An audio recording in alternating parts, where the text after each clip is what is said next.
Bubugbugin na nga ng Bucks players mga idol itong Pacers player matapos nga itong gawin kay Giannis Antetokounmpo.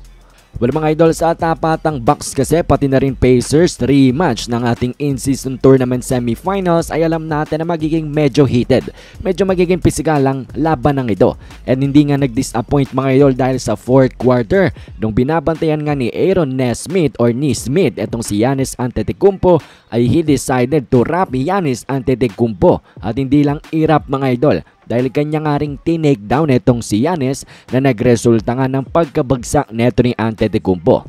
And of course, maintindihan natin ang naging reaksyon ng mga Bucks player na hindi nila nagustuhan yan. Frustrated nga sila mga idol na ginawa yan ni Aaron Nesmith dito kay Giannis.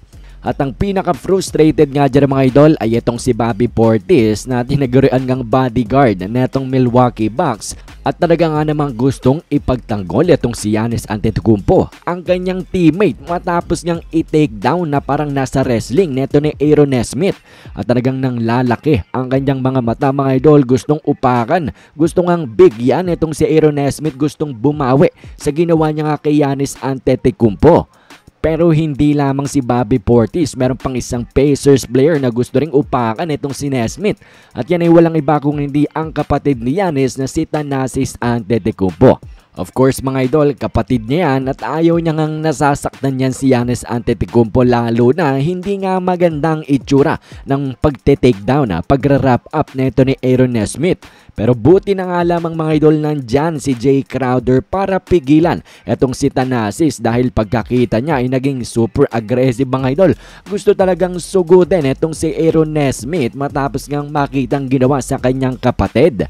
Pero buti na lang nga, nandyan si Jay Crowder nang dahil mga idol may fine, may parusa, merong penalty na ibibigay dito sa Milwaukee Bucks kay Thanasis kung siya nga ay umalis dito sa bench at pumasok sa court nang hindi nga siya naglalaro.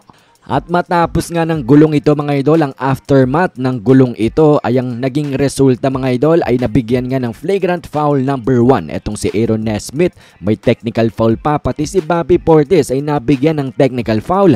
At ito nga si Thanasis ay nakaligtas dyan mga idol nang dahil niligtas siya ni Jay Crowder. At sa pagtatapos nga ng labang ito mga idol, mukhang nabuisit at nainis etong si Giannis, pero binuhos niya na lang ito sa magandang paglalaro at gumawa nga siya ng franchise record mga idol. 64 points in 37 minutes of playing time, samahan pa ng 14 rebounds. So yan nga mga idol ang naging matinding bawi ni Giannis Antetokounmpo dito sa pananakit sa kanya ng Pacers player.